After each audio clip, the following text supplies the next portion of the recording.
आप चाहते हैं कि आपको अच्छी नहीं लग रही तो आप उसको चेंज कर सकते हैं। इसमें विजेट्स हैं, यानी ये विजेट्स में अगर मैं चला जाऊँ तो ये विजेट्स हैं। विजेट्स क्या होते हैं?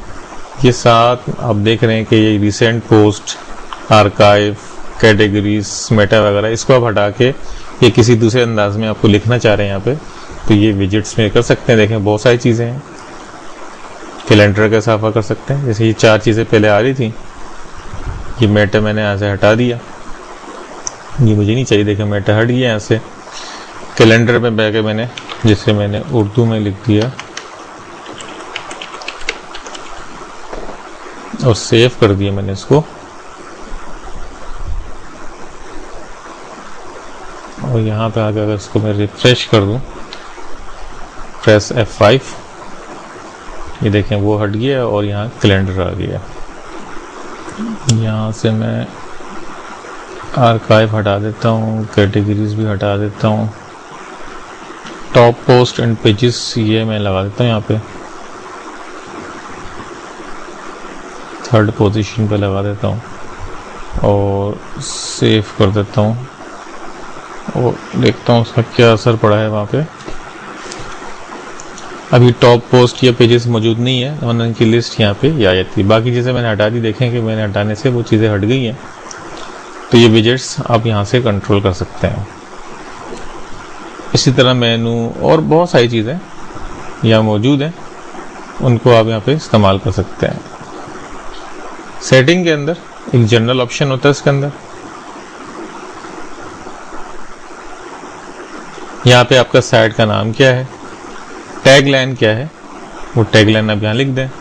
जो आपके इसके नीचे जो देखेंगे हम यहाँ पे, ये टैग लाइन ये मौजूद है यहाँ पे, जो वहाँ लिखी हुई थी वो ये यहाँ आ रही है।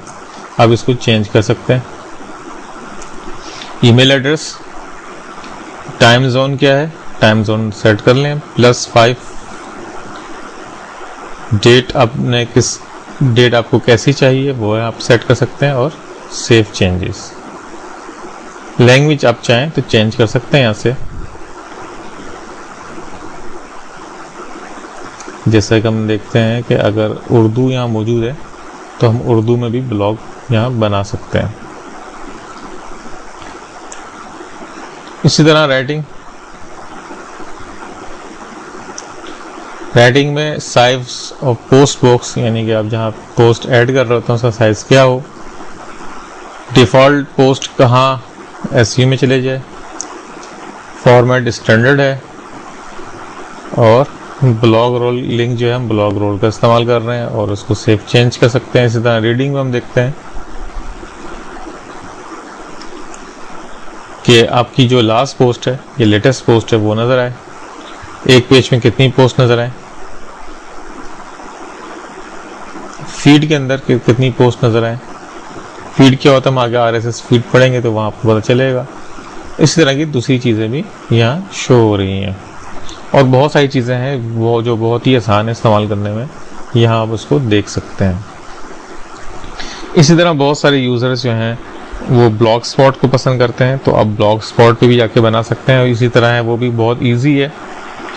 और वर्डप्रेस ब्लॉग स्पॉट में बुनियादी फ़र्क ये है कि वर्डप्रेस एक प्लेटफॉर्म फराहम करता है आपको कि आप उन्हीं के डोमेन पे आप अपना ब्लॉग बना सकते हैं, और इनका सॉफ्टवेयर डाउनलोड करके आप अपने डोमेन पे भी यही वर्डप्रेस इंस्टॉल कर सकते हैं। इन दोनों वर्डप्रेस में फ़र्क ये है कि यहाँ आप लिमिटेड हैं और बहुत सारी चीज़ें आप नहीं कर सकते, मगर जब ये आप अपने डोमेन पे इंस्टॉल करेंगे तो आप बिल्कुल आज़ाद होते हैं। हर किस्म की चीज़ें आप उसमें कर सकते हैं, अपनी मर्ज़ी की थीम्स डाल सकते हैं, अपनी मर्ज़ी के प्लगइन्स लगा सकते हैं, उसको एडिट कर सकते हैं, सब कुछ कर सकते हैं। किसी भी थीम को आप उर्दू में कन्वर्ट कर सकते हैं। ओपन सोर्स वो प्लेटफॉर्म फराहम किया जाता है, उसमें किसी किस्म की रोक टोक नहीं होती है, मगर यहाँ आप थोड़ा सा महदूद हैं। ब्लॉग स्पॉट में ऐसी कोई चीज़ नहीं है, वहाँ पे आपको उनके ही डोमेन पे काम करना पड़ेगा, और वो कोई भी सॉफ्टवेयर फराहम नहीं करते कि आप अलग से अपने डोमेन पे इंस्टॉल कर सकें। तो इस तरह आप कोई भी ब्लॉग बना सकते हैं और अपना काम शुरू कर सकते हैं।